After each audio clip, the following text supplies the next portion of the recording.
And I was thinking everybody would probably think I'm crazy if I go back on the stage now. But then I thought, but why not? And why can't we just pick up our passions at any age? There's nothing that says that we can't choose to pick up things and reinvent ourselves and figure out our next chapter at 50, 60, 70, any age, right? Welcome back to the Sunshine Cafe. I'm Lisa Rose, your host, and hey, thanks for joining me today. I'm here just to pour some positive back into your day with practical tips and stories to encourage and inspire. So let's dive in. Hello and welcome back to the Sunshine Cafe. I'm Lisa Rose, your host, and I'm just so excited for you to meet my guest today. She is no stranger to a microphone. Her name is Maruja Bogaard, and she's an extraordinary vocalist, a musician, a performer, and a lot of other things.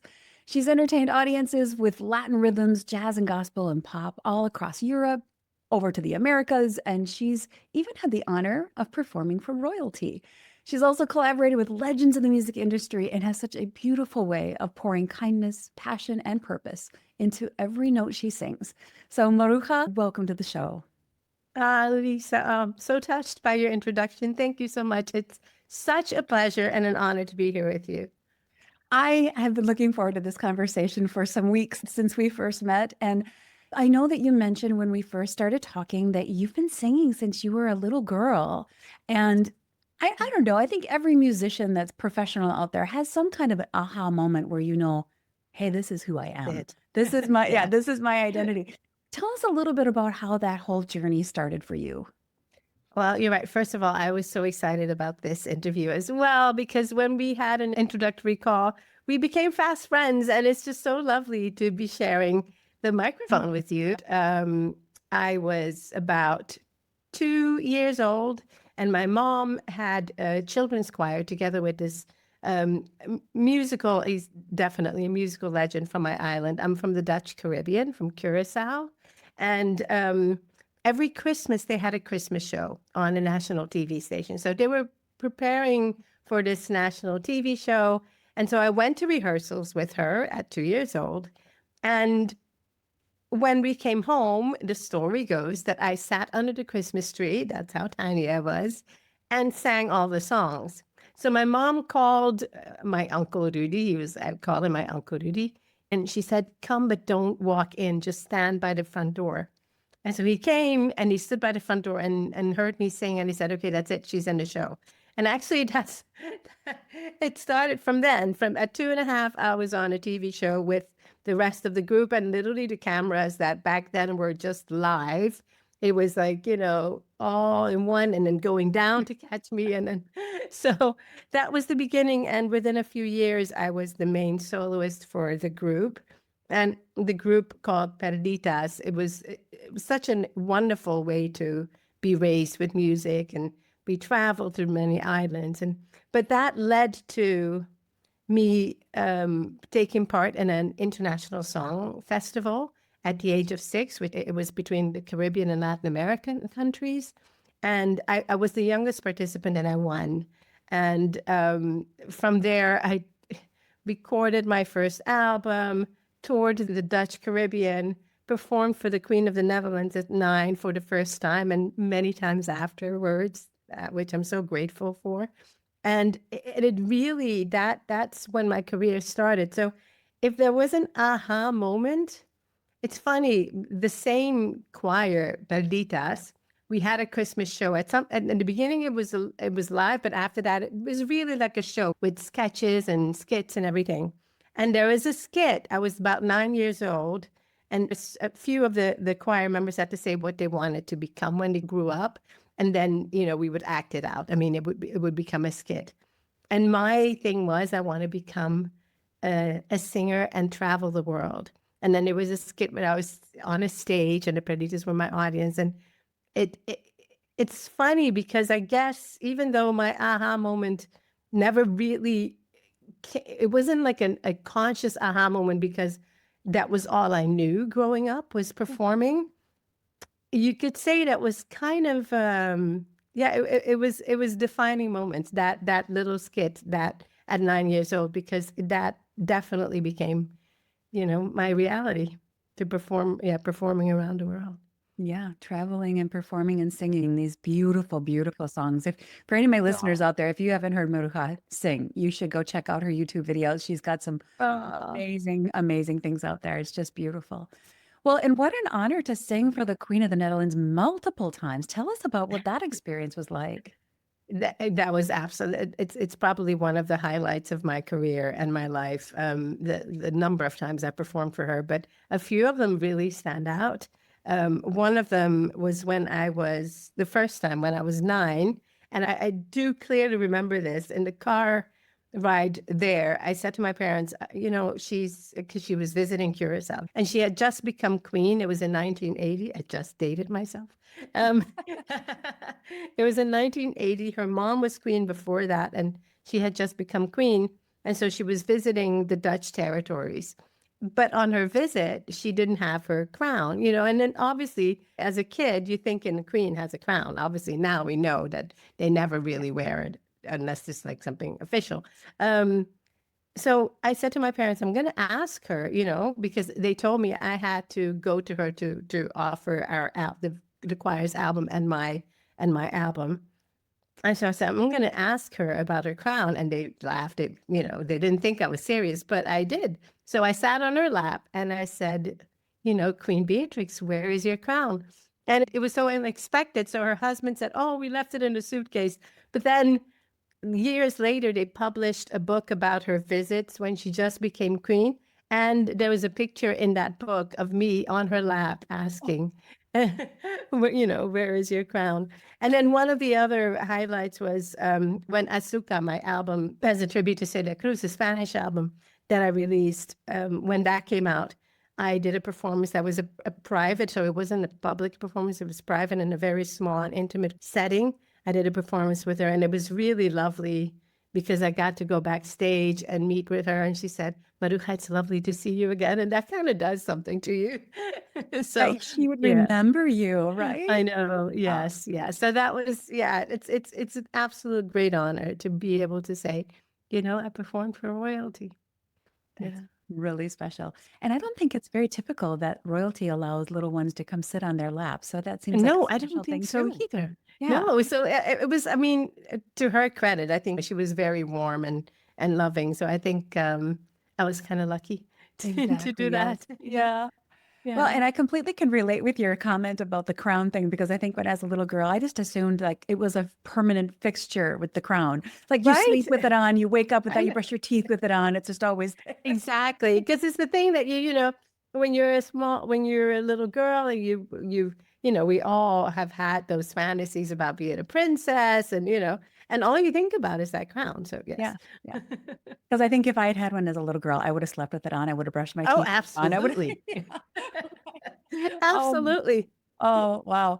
Well, what an amazing career you've had already. And I know that Oh, thank music you is so not the much. only thing you do. You've got so many things that you've put out there in the world, and you're just really passionate about helping women find their voice and Oh, find their absolutely. position in business or in the world. Tell us a little bit about when that pivoted and how you transitioned it into this other part of your life. This other part of my life. Yeah, I used to always say I have two sides of my brains. And it's so funny. A dear friend, and she's a phenomenal neuroscientist, a neuroanatomist, called Dr. Jill Bolte Taylor. Her TED Talk is incredible. It went viral. It's called My Stroke of Insight. But she taught me we don't have two sides. We have four parts of our brain. So anyway, very interesting. So I wanted to say I have two sides of my brain, but there's like four parts.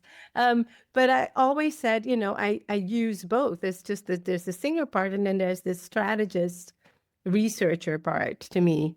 And so when I decided to go study, of course, I've always done music. And after being in Perditas, at some point I pivoted. I fell in love with gospel music and started going to the States when I was about 11 Hmm. and every summer and doing summer school with music as well. And actually was quote unquote raised by this musical family in Detroit. And obviously I've sung all my life, but this was next level, if I could say that, myself. And I was staying with a family of incredible. It's 9 of them, and they're actually 12, and they're all like incredible musicians and artists. And um, my friend Kathy is the one that I stayed with, and her sister is Vicky Winans, and the Winans is a really, really famous musical family. So I basically just had such an incredible opportunity because everything was singing anytime. And then I moved to Detroit at some point as well and recorded there. And Vicky Winans' brother and Kathy's brother, Tim Bowman, who's also like an incredible musician, has won awards. His son, Tim Bowman Jr., has like won so many awards now. And he produced my second gospel album. And then I won awards with that gospel album and got to go to Nashville to the Dove Awards. There I met Babby Mason, who's also an incredible singer, and she became like a second mom. So I was surrounded by such incredible musicians, and just by osmosis, not only by osmosis because there was always music around, but I got to learn from the best. So when it was time to go to university, I couldn't even, for me, it was like, I'm not going to study music because this, I've learned from such incredible people. This is all I've done. So I want to do something else. And I decided to study media and marketing, and then do my master's in across this thing between the media school and the business school. So it was media management. And so I just, I had that, but then I went back to singing and was singing with a corporate orchestra in America, and got to sing at the Olympics in 1996, which was an incredible opportunity. Wow. And then I got offered a job in media. And so I was like, okay, I'll do that for a while. And so I went back to Curacao, but music was just still very, very close to my heart. And then after a couple of years, I got an opportunity. I was offered a record contract to come to Europe, which is where I am now. And so I decided to give up the job. I was a marketing manager at the time, and then moved to Europe, to the Netherlands at the time. But always so those two worlds were always very much a part of me. So even though I had the record contract and I was performing and recording while living in the Netherlands, I still always I paid attention to what the record companies were doing and how they did marketing and how they managed business. And I also consulted on the side just to keep up with keep my chops, and not only my singing chops, but my marketing chops refined, so to speak. Sure. And after the Netherlands, that was one of the highlights of my career, when I got the opportunity to move to Miami to do a tribute to Celia Cruz, which is an incredible, legendary Cuban singer. She had 66 albums. So this was such an honor, and working with incredible producers and composers and artists and musicians. My producer has worked with Oscar de Leon. Some of the people the producers I've worked with, like just so many incredible names, and they became family, So that was another part of my career, like a really, really big part of my career. What was that like to have these people, these icons in music? Like, what was that like for you? I tribute my parents for raising me. Even when I started small as a young girl, I was always raised to be respectful, to show up, to be humble, and always, prepare. Like, don't show up as an artist and just go, oh, like the diva, just prepare, be ready to go. And I think throughout my career, but especially when I started working with people that were of such a high caliber and in the industry, and just such incredible names, because some of the musicians that worked on my album really worked with all these massive names, Gloria Estefan, like just massive names. And I just remember thinking I need to be the one that shows up, is ready, is never late. If they're late, that's fine. But as long as I'm on time, as long as I know my lyrics and I know what I have to do, don't make anybody wait for me. Be humble, be kind, treat everybody the same. because that actually, and it also kept my feet on the ground, instead of like getting my head in the clouds, it kept my feet on the ground. And I was just very grateful for the opportunity to work with these people. But it also led to me now being considered a little sister to a lot of these producers and musicians, and just they've become family. And even years later, they're like, Maruja, the door is always open for you, whatever. And not even whether I'm not no longer with a record company, but whatever. If you have anything, the door is open for you. Our studio door is open for you. And that's such an incredible blessing. And I really do attribute that to, the way my parents raised me. And yeah, I guess I'm starting really young in the industry and knowing what it takes to. Yeah, I think that's a lesson that be cross applied for any industry, to always show up on time, to work hard, be ready to work hard, Yes, to have your part prepared, even if someone else isn't prepared, to have what exactly. you can bring to the table and to be ready with that. That's wonderful advice for any role. And it's so true. And I'll get to this a little later because I mean the story is so long. But you asked me about when that pivot happened, and that pivot, actually, the call that I have on my heart now has a lot to do with how you show up and how that actually builds your brand. That is part of your brand.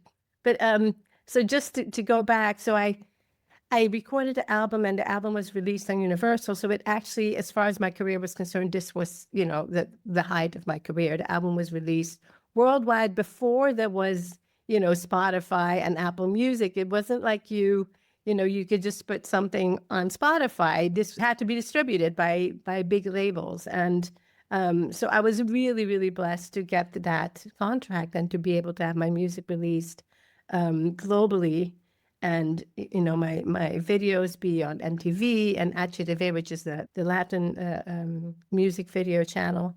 And I started touring, and as I was on tour, my mom had a stroke. Actually, yes, she had a stroke.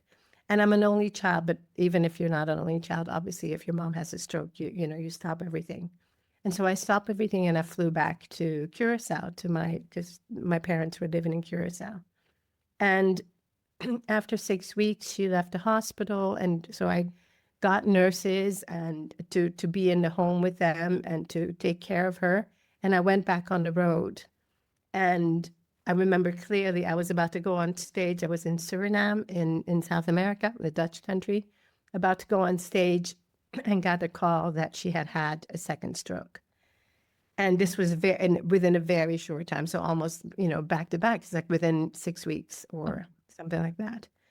And I still had to go on stage. I still had to do the performance, because I can't back out.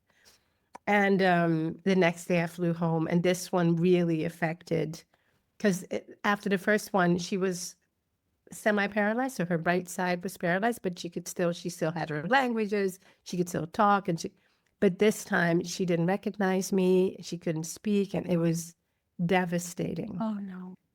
And so, and then because of the stress, my dad collapsed as well. Just because of the stress and the exhaustion, he collapsed and ended up in the hospital next to her on the bed. Like they put her in a room together. I had a few more performances, including the one for the Queen that I spoke about, the one that I did in a private setting. And so I flew basically across continents within a week, and then got back to Curacao and very quickly realized that there's no way I can combine this. And people advise you, they were like, you can put her in a home. But this is my mom. My Yeah. parents have always given everything for me to have the career that I wanted. They allowed me to move to the States and just every opportunity. So there was no way that I was going to put my mom in a home or put my career before my parents. So I quit basically from one day to the next Wow. and moved home. We didn't put her in a home. She came home, and I did have nurses, and which was just wonderful to have that support. And But for her to be in her own environment, that's a beautiful place exactly. too. And I thought that was so important for her and my dad to be together.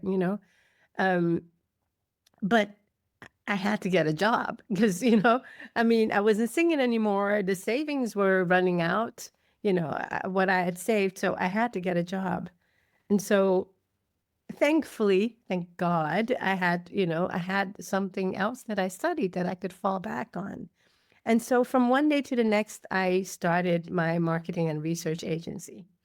And uh, just incredible, again, that work ethic and that brand that, we're going to talk later about a personal brand.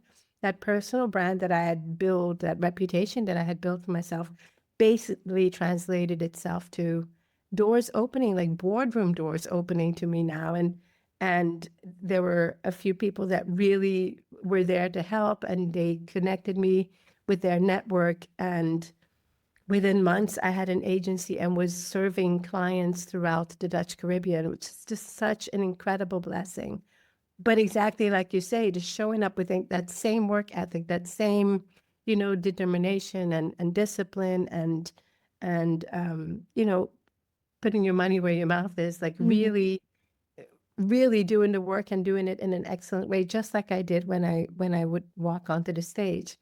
And so that was my pivot. And I completely stopped singing, which was crazy. Yeah, and that was your first love, of course. Yes, absolutely my first love. So, yes. But you put your parents ahead of that, and that says a lot about who you are, my friend.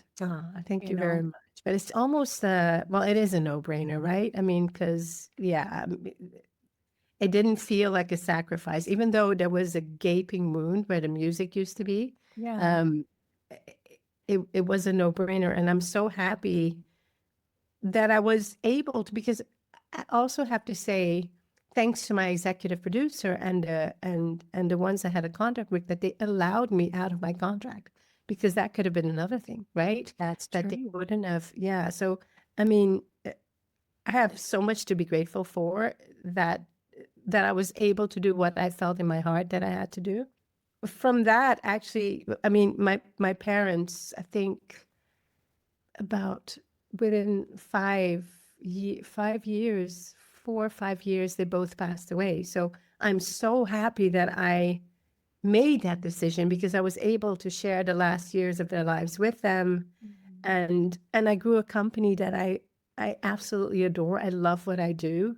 And I met my husband, who happened to be, he's from England. He happened to be working on the island. If I had continued to tour, I would not have been on the island to meet him.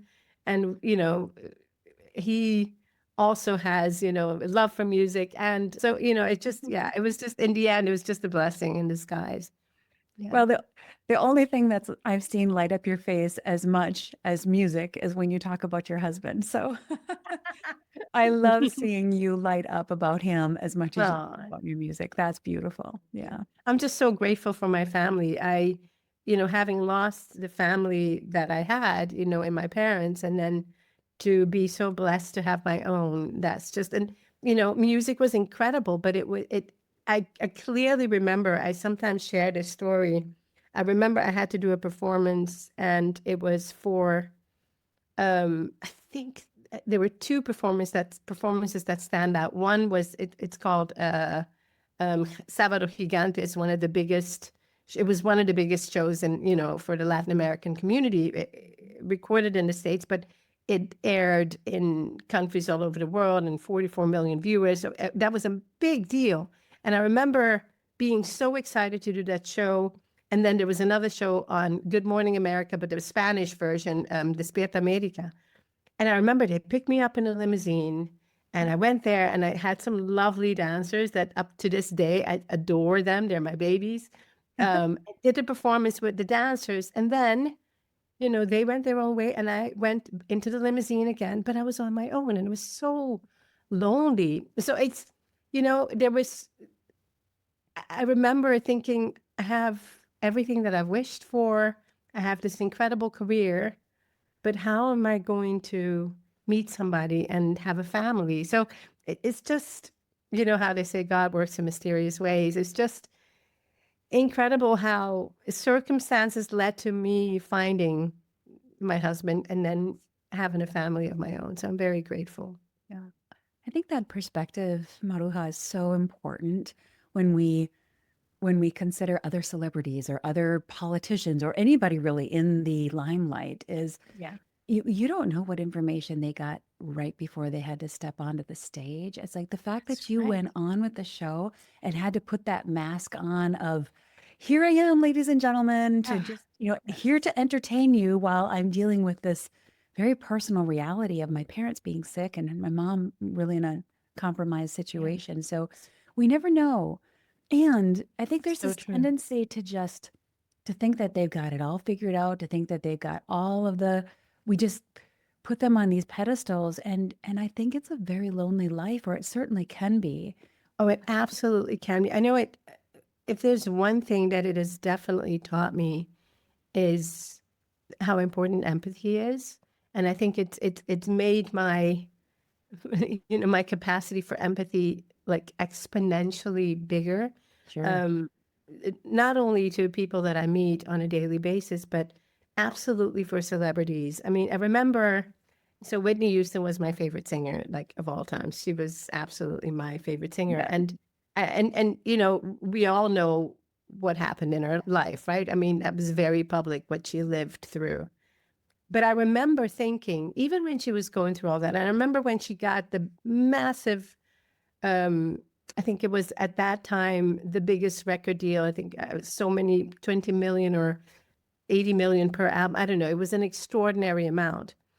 And I remember thinking how big of a burden that must feel like. Because I remember even when I got my deal and I was recording and I saw the numbers and I knew the numbers that were going into the recording and into the music video, that I was feeling that amount, even though it wasn't relayed to me as in that way. I was feeling that amount as a pressure on my shoulder. Sure. Like I have to make this work Yeah. because they're investing so much money in me.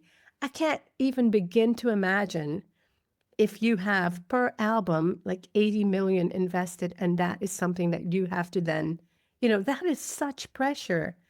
Obviously, thank God I am not somebody who turns to alcohol or to drugs, but it almost becomes understandable then that somebody turns to something because there is nobody that understands what you're going through.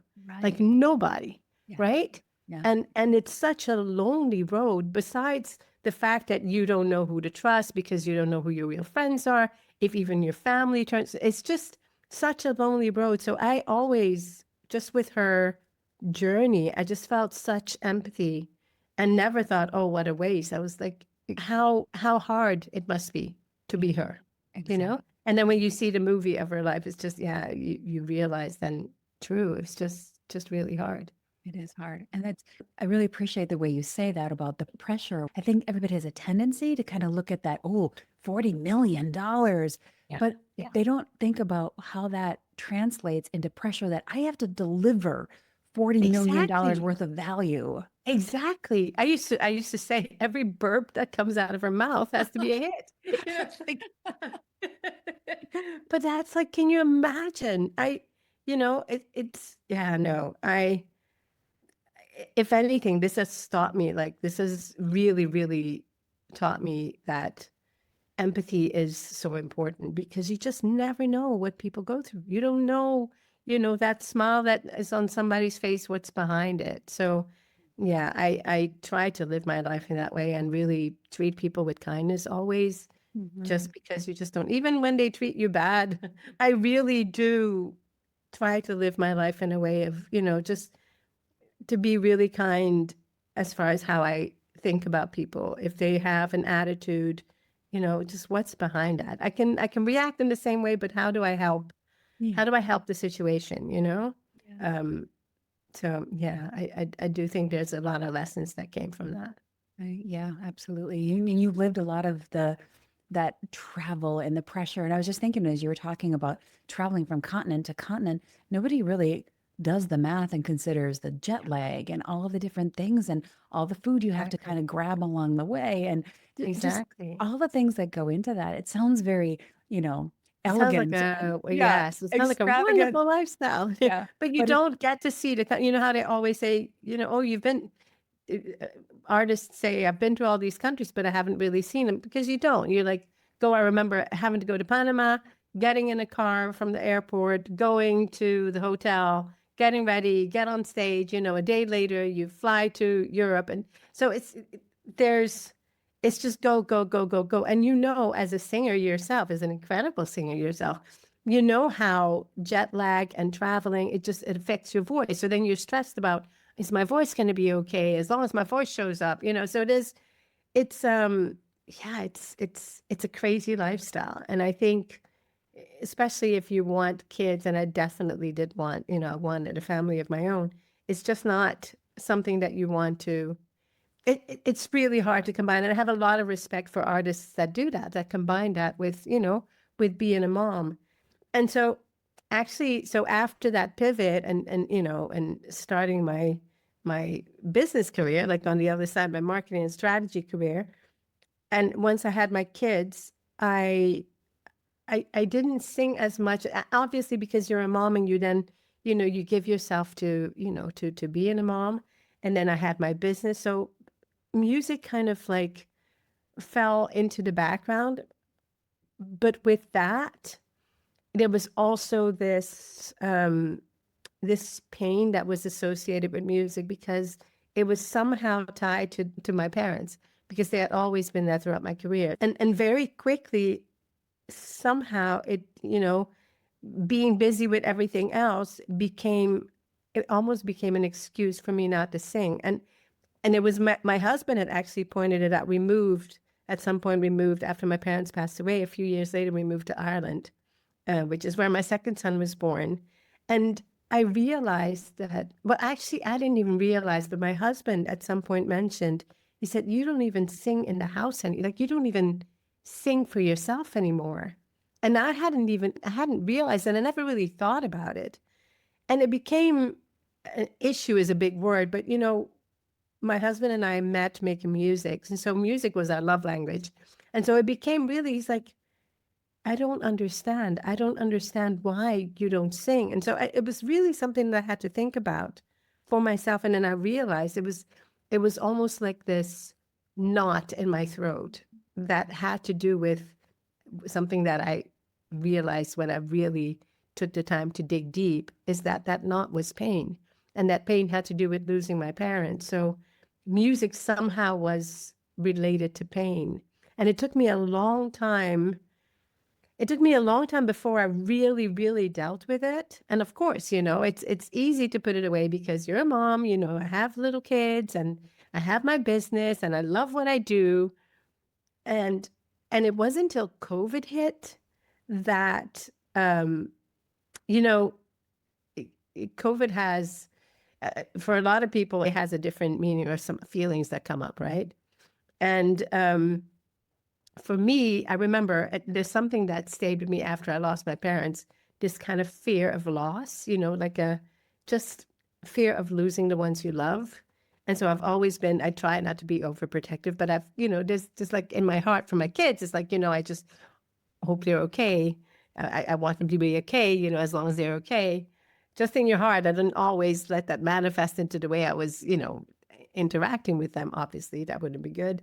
But I remember when COVID first hit, and Ireland was one of the countries that, we stayed in lockdown for a very long time. And in the beginning, I remember, just like weird sense of, even through the panic and everything, like this weird sense of security or safety in they're all here. Like they're all here. Nothing can happen because we're in our little bubble. We're safe in our little bubble. But then it just really made me think, and I was like, okay, there's also this gratitude of, okay, we're here, we're safe, we're healthy. There's so much to be grateful for. There's so much to be thankful for. Why am I holding myself back? If I have so much to be thankful for, there's a gift that I have, the gift of music that I'm just not using. And it was given to me for a reason. And so it was actually almost as if I went through a year and a half. We were in lockdown for almost a year, like in total, almost a year and a half in Ireland. And it was for me, like a year and a half of therapy, like for myself, me and myself. I decided to homeschool my kids. So when the borders opened, we traveled and I homeschooled them for 2 years. But in that time, I was like, okay, I feel that I'm being called to go back to the stage, but not just go back to the stage, just to sing again, but for a purpose, with a message, and to empower women of all ages, but especially those that when I was coming close to 50, and I was thinking everybody would probably think I'm crazy if I go back on the stage now. But then I thought, but why not? And why can't we just pick up our passions at any age? And so I really felt this calling to get out there again, to encourage and empower and inspire, especially women, because we tend to put everything aside when we have kids. And, we take on the responsibility and we care for our parents and, we care for our loved ones. We often put ourselves aside, and there's nothing that says that we can't choose to pick up things and reinvent ourselves and figure out our next chapter at 50, 60, 70, any age, right? Yes. So actually that after COVID in 2021, I went back to Miami to the producers that I worked with on, Asuka, whose doors were always open. Mm. And my husband faithfully kept working on music for me throughout the years.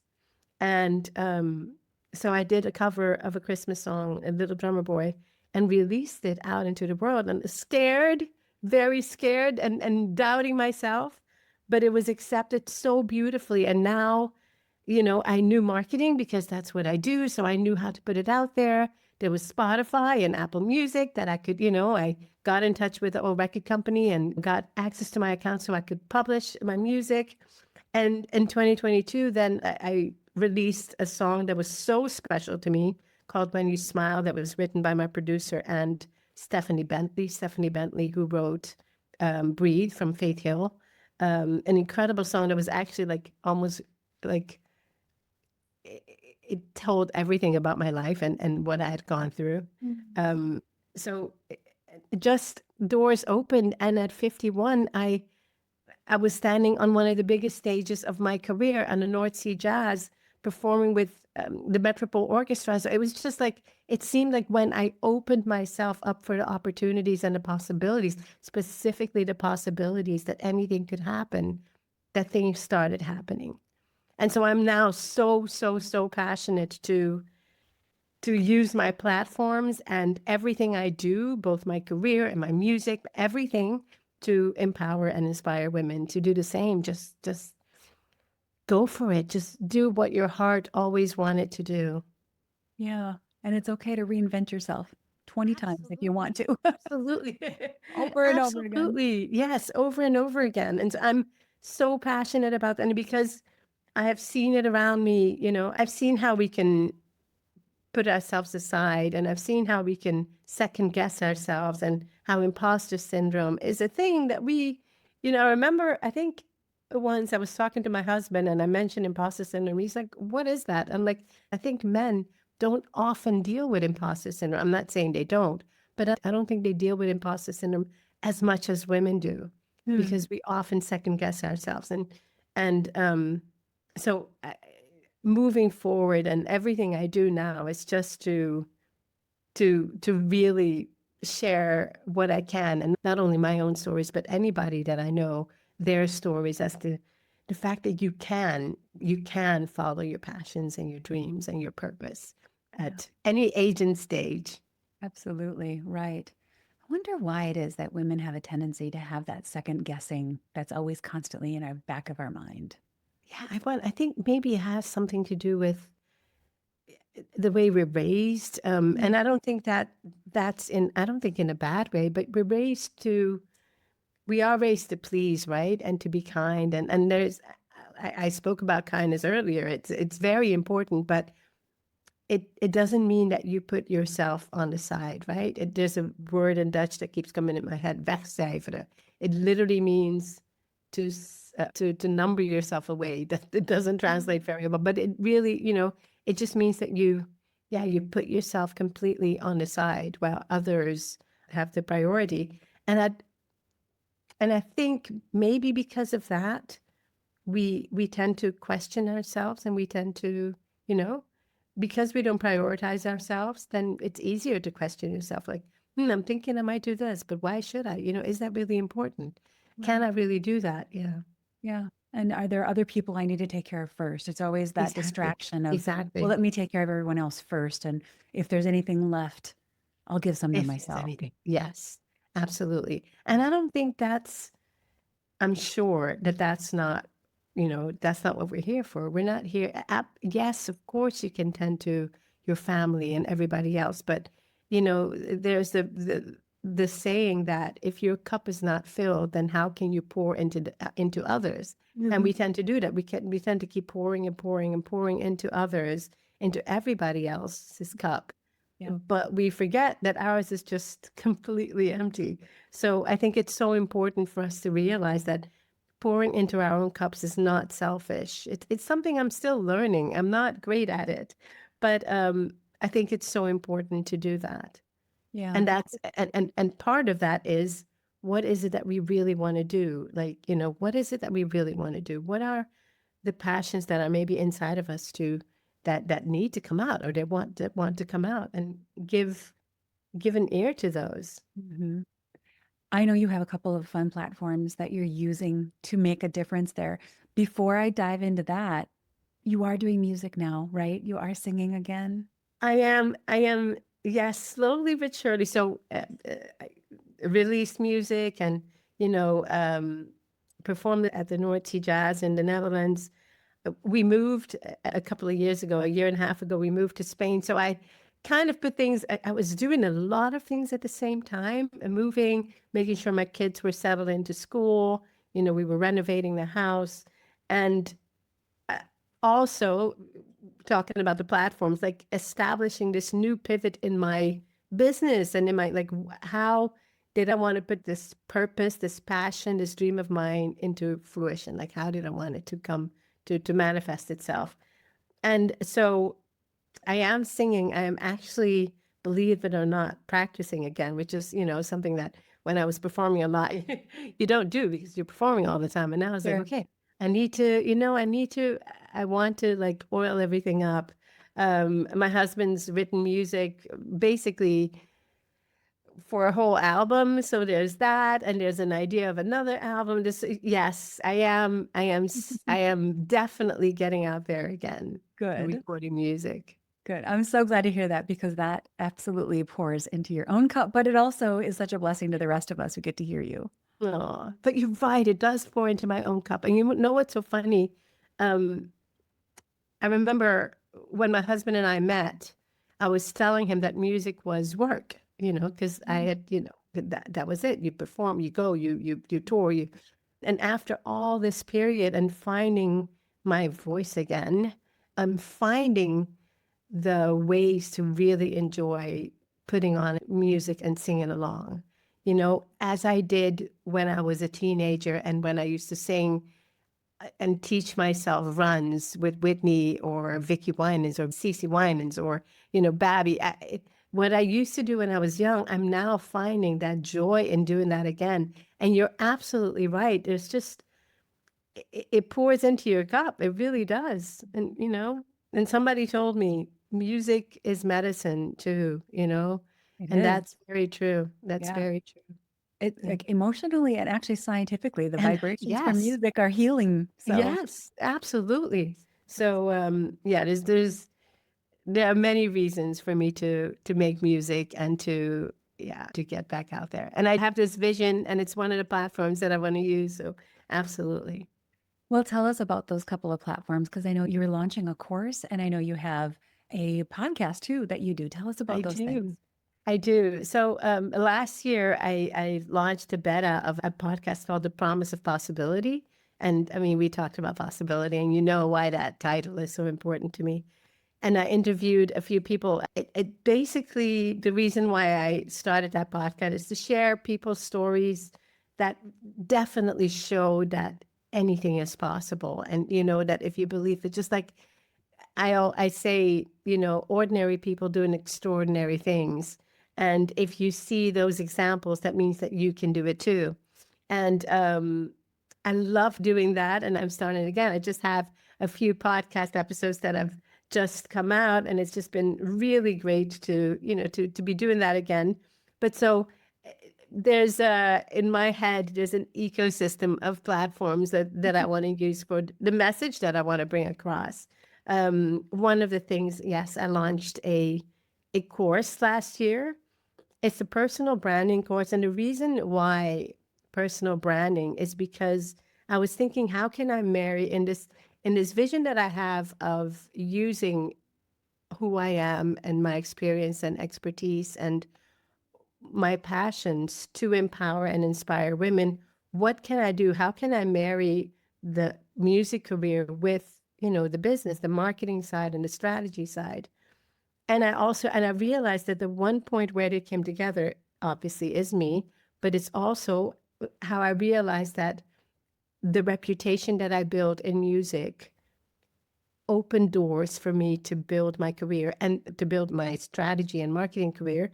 And also, I got to work with some incredible clients like HBO and Diageo and just companies of all sizes, entrepreneurs and musicians, Grammy nominated artists. And the reason for that was I didn't even have a website for many, many of those years. It was because of me.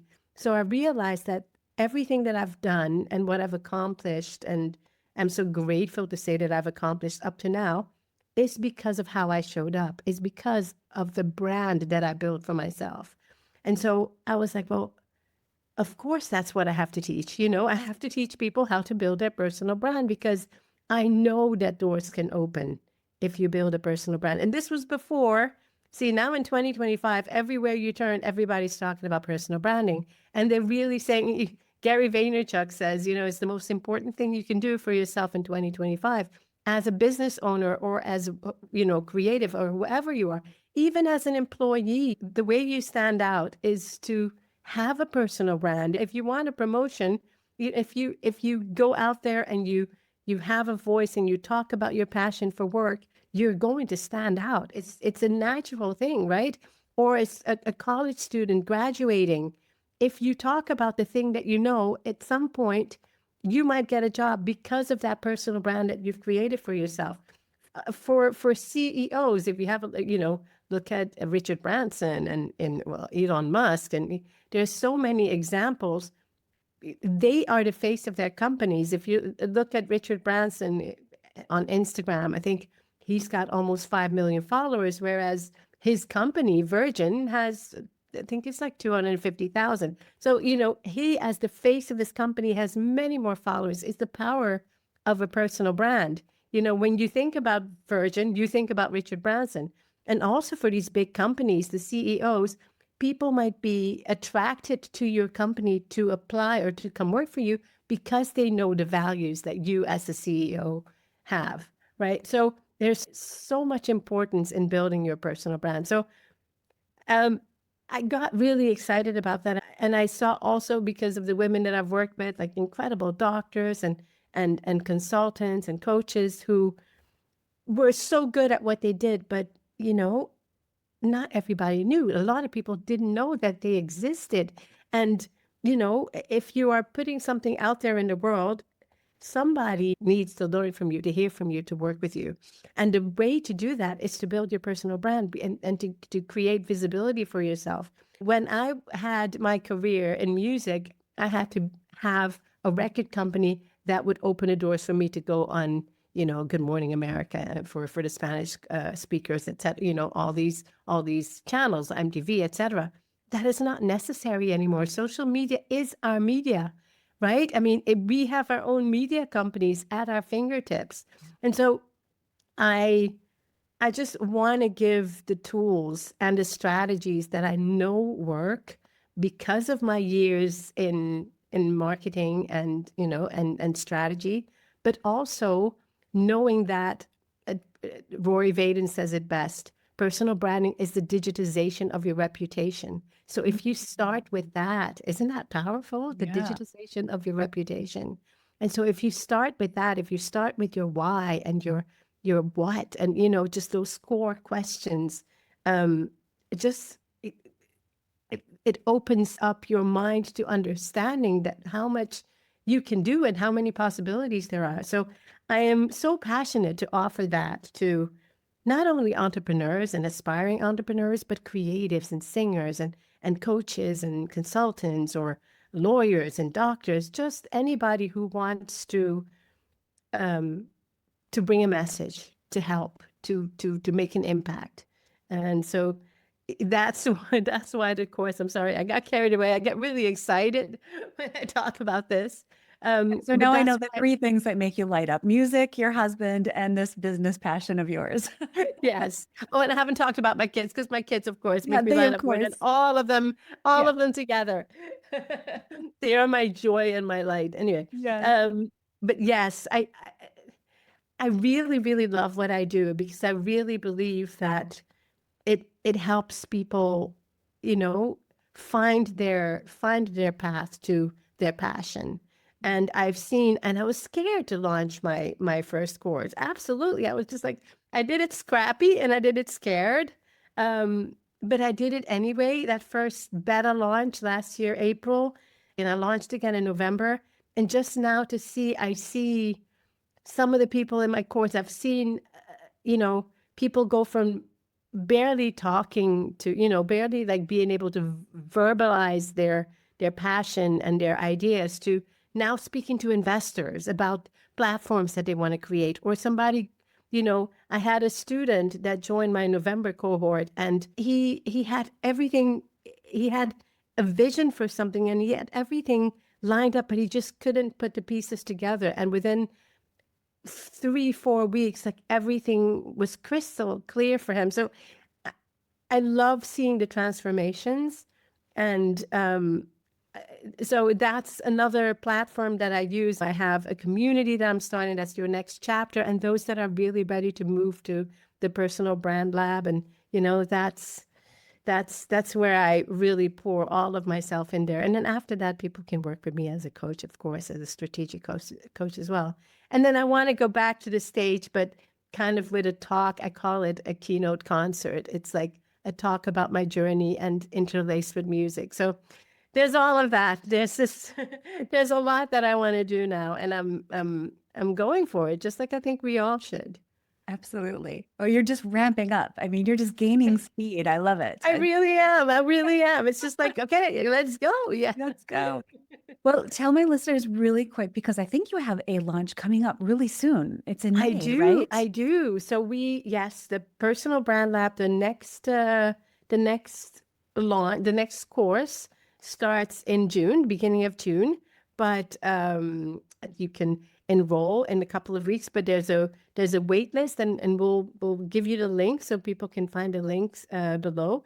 You can join the wait list. But this time, for the first time, I'm doing a boot camp before the personal brand lab. And I'm so excited about that because I think, especially for those, and uh, this, there's this word in my head, your next chapter. I think, some people, when they think a personal brand, they're like, oh, that's not for me. And I'm not out there, or maybe I'm not ready. So I think a lot of people might want to, find out, what does that really mean? What does that mean? And I think, if you think about your next chapter, like, what is your next chapter? And just some of the steps that you start taking. And so we're doing a boot camp. It's a week boot camp, and I am so excited to do that. It starts next week, and the link we'll share the link with your viewers, and we'll share the link in the description below. And I would just say, just if you have something inside of you that makes you feel that there's something that I need to share that I haven't, or my story isn't over, or I might want to pivot, whether that means on the side if you're working, or you might want to start something for yourself. If you have that little tug inside, definitely join, because you never know what it unleashes within you. And maybe, maybe a personal brand is definitely something that's in your future. Absolutely. Well, and I'll just remind everybody that action breeds clarity. So if you're a little Amen. fuzzy on where you're at right now, something like this boot camp could really help you just identify what is that next Yes. chapter for me. Yes. And I don't even Exactly. know if it matters. It doesn't matter if you're a stay-at-home mom, a wife, a home taker, or Absolutely the not. CEO of a company. We all need to know for ourselves what is our brand and how do we show up in the world. And with Absolutely. that kind of clarity, you're really unstoppable. Absolutely. And exactly what you say. We all need to know what our brand is. And I believe, a lot of people talk about brand or they consider a personal brand branding. It's an image thing, it's colors, it's fonts. No, it really is. And especially, if you're 40s, 50s, you have so much experience, so much. Think about the advice that people come to you for, right? I mean, all of us, we have something that people come to us for, or it could be the way you bake cookies for bake sales, or the way you just anything. And that's a passion, that's something inside. And you have a story which enriches it. Like your cookies are enlaced with whatever story, however you began baking. Maybe baking was um, a way that you got your creativity out, or maybe baking was therapeutic for you. So that the combination of your passion, the thing that you're good at, and your story, and the longer you've lived, that's why I think that it's just absolutely never too late to start again or to get yourself out there, because your story enriches anything that you share with the world. So I'm so excited to dive into this and to have a community to join and dive into this. Let's explore what's inside that's ready to come out. Yeah, absolutely. Tell people where they can find you. Where So can they I'm locate you? at marujabogaard.com. So I know that's a mouthful. I'll have So it in the show notes though. yes, Easy. you'll have it in the show notes. That's my hub website. I have a music website. I have a company website, but you can find all the information there. If you're looking for my music, you can go there. There's a link to my music as well. But if you want to know more about your next chapter and the personal brand lab and the boot camp, and you're thinking, maybe, just maybe this is for me, just go to marujabogaard.com and there's all the information is there. And I have something special that I want to share with your audience in case you're wondering about this personal brand um, thing and you want to know more. I have a giveaway. If you go to my website, marujabogaard.com/sunshine, because we are in a sunshine cafe. So marujabogaard.com/sunshine. There's something you can download and you can see what this personal branding thing is all about and what this next chapter thing is all about, and just answer some of the questions and see what comes up for you. Oh my goodness, I love that. I'm so Maruja, thank excited. you so much for your time today, your wisdom, for sharing a little slice of your story. I know your story has so much more to it, but I just appreciate having just a little insight into this beautiful life that you have lived already and the things you're doing today. So thank you so much for your time today. Lisa, it's been such a pleasure. I'm so excited that we got to do this. And I'm so excited that we came into each other's worlds, because I think you're a beautiful individual. And I'm just so blessed to have met you and to have shared this time with you. It's such a joy. And I can't wait to continue this friendship. Thank you so much. Have a good rest of your week. Thank you. Thank you. You too. Bye. Bye-bye. Maruja is one of those that lives out her personal brand. She is just as authentic in person as she is on stage. I have 7 awesome takeaways for you today. Number 1, your personal brand will open doors for you. Success in any field, especially in the arts, isn't just about talent. It's about showing up on time and being prepared. And yes, staying humble. This combination of hard work and respect builds trust. It's not just about what you can do, but how you do it. And when you treat everyone with kindness and consistency, whether they're a famous producer or a C-level leader, or maybe even the awesome person who's cleaning up the bathroom and sweeping the floors, well, that creates a reputation that speaks for itself. The most important lesson here is that it's not just about the job you're doing. It's about the attitude you bring. So be ready and be respectful. How you show up is how you build lasting relationships. Number 2, success will not silence loneliness. The pressure to always be on can lead to isolation, even for the most successful people. Fame or accomplishments can put you in front of crowds, but it can also create a lot of distance from meaningful, authentic relationships. That longing for connection is something we all have, and no amount of applause or recognition is going to replace the feeling of being truly seen and heard and connected. It's a good reminder for us that no matter where we are in our careers, we have to prioritize deep personal connections over any kind of public recognition. Number 3, grief can mute your gifts, but healing restores them. Sometimes life's most significant moments of pain can lead to the silence of our gifts. In Maruja's case, her grief over losing her parents created a disconnect between her passion for music and the act of performing. This pain actually caused a physical manifestation with that knot she had in her throat, and that really symbolized just how grief had affected her voice physically and how it had affected her mind as well. But through gratitude, self-reflection, and a little loving nudge from her husband, she found her way back to music. This process is a beautiful reminder that healing can restore what once was lost, and even through our deepest pain, we can reclaim our purpose. Number 4, it's never too late to start again. Maruja started singing when she was just a little one, but she took the stage again at 51, which shows us that it's just never too late to pursue your passion or reignite your resolve, even if society or your self-doubt suggests otherwise.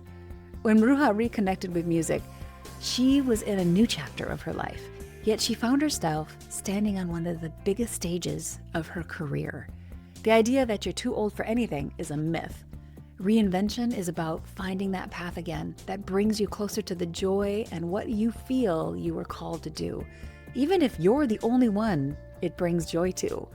When you're open to God's timing and opportunities, it's never too late to use your talents to bring joy, whether that joy is for yourself or for others. Number 5, your story makes others brave. Your vulnerability gives others permission to be vulnerable. By sharing her journey of reinvention and coming back to music for her next chapter, Maruja gave others the courage to embrace their own changes and challenges. The podcast she started, called The Promise of Possibility, became a platform that she is now using to share her own story and stories of other people who have proven that it's possible to do what might seem like the impossible. And it's a powerful reminder that when we share our journey, however messy or imperfect it might seem to us, well, we then invite others to step into their own courage as well. Number 6, faith unlocks boldness. In Maruja's story, it wasn't an abundance of confidence that propelled her forward. It was faith. She trusted that God had a plan for her, even when she didn't see the full picture. It's this belief of God's timing and provision that gave her the courage to get back on the stage at 51, a decision that many might have hesitated to make. Faith doesn't just give us peace. It equips us to move forward when the road ahead seems unclear or when you can't see the road at all. Sometimes we just need to lean in and trust that God has a plan and He will carry us to the next chapter. And finally, number 7, when you fill your cup, then you can pour it out for others. Maruja's final takeaway is about self-care and balance. We often pour our energy into others, our families, our jobs, our communities, without remembering to take the time to refill our own cup. But as the saying goes, you cannot pour from an empty cup. So taking the time to take care of yourself, spiritually, emotionally, and physically, is essential if you want to show up for others in a meaningful way. It's not selfish, my friends. It's necessary. Self-care is a form of stewardship. And when you're taken care of, well, you're able to be a better mom, a better dad, a better wife, husband, worker, friend, and leader. Your life, my friends, is a gift. Taking care of yourself is one way you can honor that gift so that you can serve others with a full and happy heart. Thank you for joining me today. Please, if you would, share this conversation because you never know what kind of encouragement might be here that someone else you know needs to hear. So pass it along, share it, like it, and subscribe. Let's work together to flood the world with more encouragement. Until next time, my friends, stay encouraged, be inspired, and we'll see you back here next time at the Sunshine Cafe.